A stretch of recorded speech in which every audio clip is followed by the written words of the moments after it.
Olá, eu sou a professora Kelly Alves. Seguindo com nossa viagem pela história da educação brasileira, chegamos à unidade 2 do nosso componente curricular, em que iremos estudar a constituição de uma forma e de um tempo escolar ao longo do período imperial até a Primeira República, com o movimento de renovação educacional da década de 1920. A unidade aborda o processo de configuração da educação nacional ao longo do período imperial no Brasil e os principais debates políticos em torno da instrução pública e a constituição de uma forma e de um tempo escolar em nosso país, que dá origem ao modelo de escola moderna que conhecemos hoje. Por algum tempo, acreditou-se que foi somente com o advento da República que o Estado brasileiro começou a preocupar-se com a formação das bases de uma educação nacional. Ao contrário, a historiografia tem mostrado a existência, ao longo do século XIX, de debates em várias províncias sobre a necessidade de acesso à educação por parte da população, sobretudo das camadas inferiores da sociedade. Esses se dão no momento em que o Império Brasileiro procura alicerçar as bases de sua fundação nacional e a educação se apresenta como condição fundamental para tal, ao adotar o Estado de mecanismos de atuação sobre a população que deveria saber o caminho a ser trilhado para um povo livre e civilizado. Não se pode deixar de considerar os limites políticos e culturais, uma vez que a presença do Estado na educação era ainda bastante pulverizada, principalmente nas províncias mais distantes da corte, que sofriam constantemente com a falta de recursos e de docentes devido à sua baixíssima capacidade de investimento. Ademais, as marcas culturais da sociedade brasileira, escravocrata, autoritária e desigual, ainda atingiam de forma sensível o lugar social da escola. Segundo o historiador Luciano Mendes, foi preciso lentamente afirmar a presença do Estado nessa área e também produzir paulatinamente a centralidade do papel da instituição escolar na formação das novas gerações. Bem, o acalorado debate sobre o problema da instrução no Império se expressou na publicação de livros, matérias de jornais e textos legais, demonstrando o interesse das elites pelo tema. Essa produção tem como inspiração o ideal iluminista de possibilitar o acesso a um número cada vez maior de pessoas às instituições e práticas civilizatórias. Também se percebe, entre tais discussões, a presença de propostas de métodos a serem empregados na instrução pública, os quais buscavam orientar as ações pedagógicas dando a estas uniformidade, mas especialmente burlar as condições reais da educação no Império, que se mostravam bastante distantes do ideal das elites. Para se compreender o processo educacional presente em tais debates, faz-se necessário inseri-los no contexto de consolidação do Estado Nacional Brasileiro. Este, ao mesmo tempo em que busca formar suas bases, ainda carrega heranças culturais profundas de seu passado colonial, que se refletem nas políticas educacionais desse período, bastante influenciadas por padrões europeus, principalmente portugueses e franceses. Para Luciano Mendes, a normatização legal por parte do Estado constituiu-se como a principal forma de intervenção deste na educação. A primeira lei que versa sobre esse tema foi aprovada em 1827 e tinha como função organizar a instrução pública no município da corte, servindo de modelo para uma série de outras leis aprovadas nas diversas províncias do Império.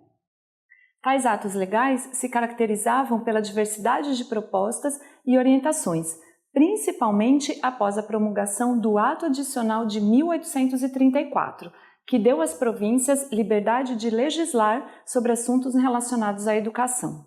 Porém, apesar da diversidade das políticas implementadas pelos diversos presidentes de província e da descentralização possibilitada pelo Ato Adicional de 1834, os dados estatísticos apontam para a existência de significativas redes de escolas elementares públicas, privadas ou domésticas. Estas tinham como objetivo não somente generalizar o acesso da população às primeiras letras, como também e principalmente a um conjunto de valores necessários à inserção dos pobres à vida social, ainda que de forma desigual, os quais ganharam forma por meio dos conhecimentos escolarizados que, aos poucos, começaram a se expressar nos conteúdos estabelecidos nas normatizações legais aprovadas no período. Ao longo da década de 1820, foi proposto o método mútuo como forma de organização das escolas de primeiras letras.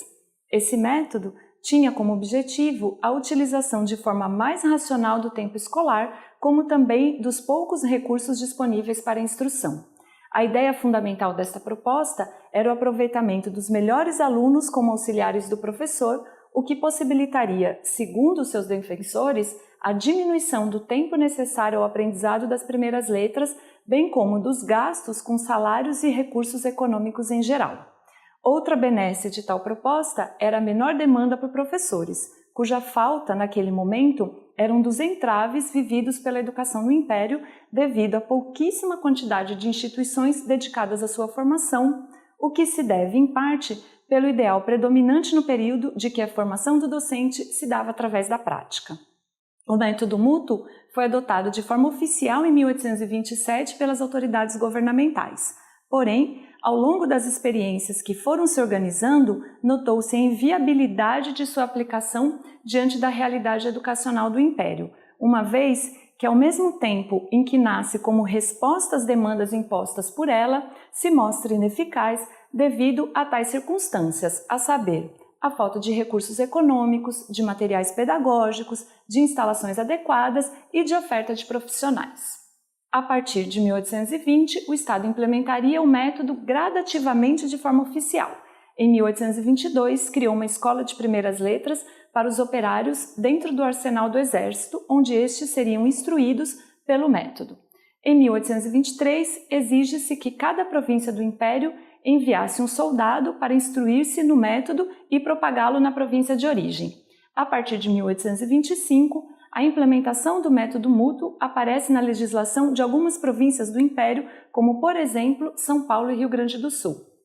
Em 1826, é apresentado à Comissão de Instrução Pública da Câmara de Deputados um projeto de ensino público integral, que faz referência ao método mútuo. O primeiro decreto que oficializa o seu uso é de 15 de outubro de 1827.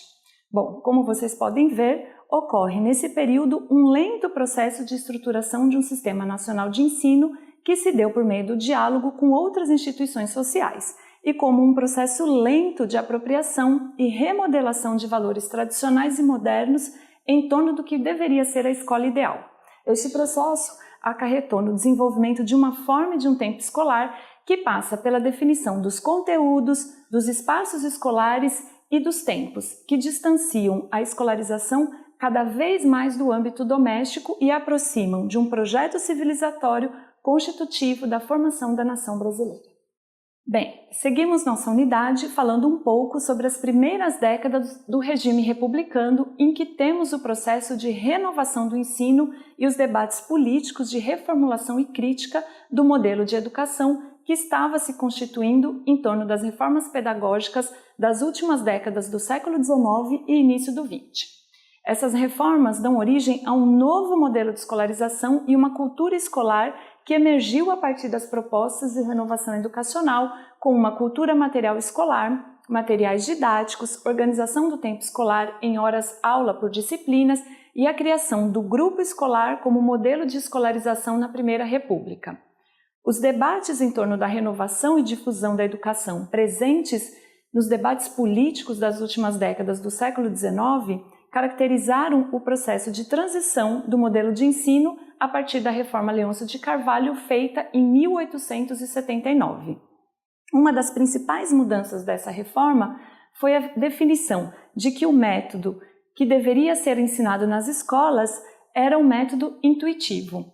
Apesar de estar presente como proposta de método na Reforma de 1879, é somente nas primeiras décadas do regime republicano que podemos ver a consolidação de um sistema de ensino que procurou cada vez mais dar à escola um caráter público, regulada pelo Estado, afastando-a do âmbito doméstico, onde estavam instaladas a maior parte das escolas durante a monarquia. São Paulo foi o primeiro estado a implementar um projeto de escola pública moderna em 1890, sendo, nesse sentido, vanguardista na mudança do ensino primário no Brasil, dadas suas condições econômicas, políticas e sociais bastante favoráveis. Nesse momento, implementar um sistema público de ensino que propiciasse a difusão da leitura e da escrita para o meio popular representava a implementação de um ideal educativo compatível com o projeto político dos republicanos e com a perspectiva de modernização da sociedade brasileira, reafirmando a escola como instituição fundamental para a consolidação do novo regime e para a reforma da sociedade. Como parte do projeto de implementação do novo modelo de escola graduada, com várias salas de aula e professores, os republicanos paulistas começaram a reforma pela escola normal, pois acreditavam que para que a reforma da instrução pública fosse eficaz, era necessário instruir os professores para os novos processos de ensino, especialmente a adoção do método mútuo com a criação da escola modelo. Bem, agora vamos falar um pouco sobre a atividade proposta para essa unidade. Para realizá-la, é importante que vocês se inspirem nas discussões que estamos fazendo em nosso fórum sobre o que é a cultura escolar, para analisarmos a formação da escola moderna no Brasil republicano a partir dos vestígios materiais que compõem a instituição escolar.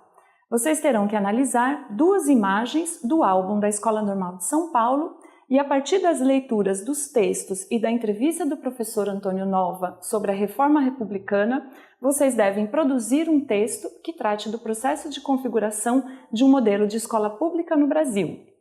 por meio dos elementos representativos de uma nova organização do tempo e do espaço escolar que aparecem nas imagens e que estão relacionados ao contexto das reformas educacionais que consolidaram o modelo de escola seriada na Primeira República.